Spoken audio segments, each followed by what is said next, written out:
नमस्कार मित्रों, भगवद गीता के पाठ में आपका स्वागत है।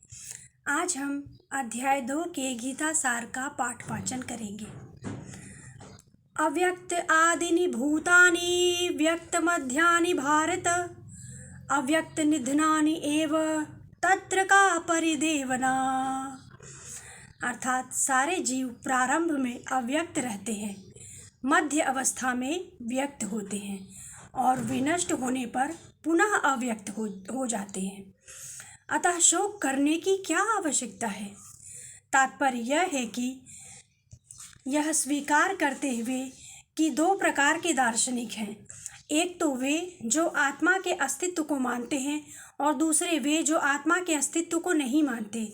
कहा जा सकता है कि किसी भी दशा में शोक करने का कोई कारण नहीं है। आत्मा के अस्तित्व को न मानने वालों को वेदांतवादी नास्तिक कहते हैं। यदि हम तर्क के लिए इस नास्तिकवादी सिद्धांत को मान भी ले तो भी शोक करने का कोई कारण नहीं है। आत्मा के पृथक अस्तित्व से भिन्न सारे भौतिक तत्व सृष्टि के पूर्व अदृश्य रहते हैं।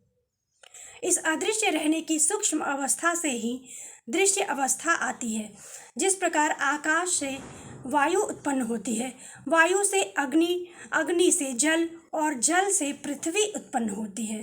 पृथ्वी से अनेक प्रकार के पदार्थ प्रकट होते हैं। जैसे एक विशाल गगनचुंबी महल पृथ्वी से ही प्रकट है।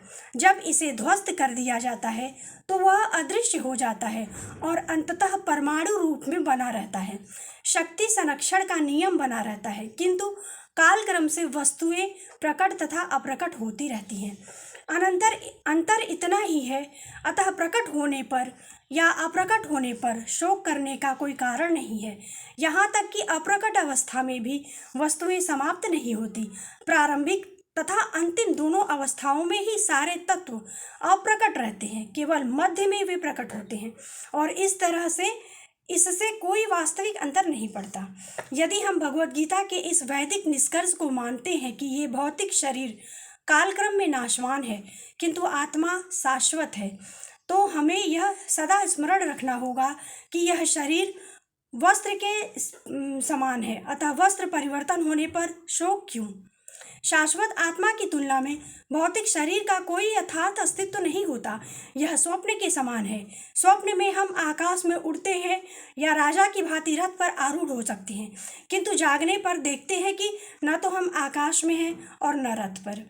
वैदिक ज्ञान आत्म साक्षात्कार को भौतिक शरीर के अनास्तित्व के आधार पर प्रोत्साहन देता है।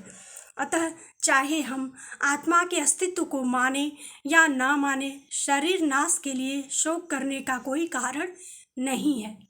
आज हम पाठ में इतना ही वाचन करेंगे और जैसा कि एक सुविचार तो आपको बताना ही अनिवार्य है।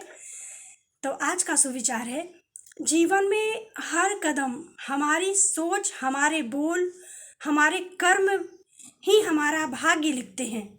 अतः हम जो बोले, सोचे और जो हमारे कर्म हो बहुत ही सोच समझ कर करने चाहिए, क्योंकि हमारे कर्म से ही हमारा भाग्य बनता है। और इन्हीं सब शुभकामनाओं के साथ, मंगल कामनाओं के साथ पाठ यहीं पर समाप्त करेंगे। धन्यवाद। जय श्री कृष्णा।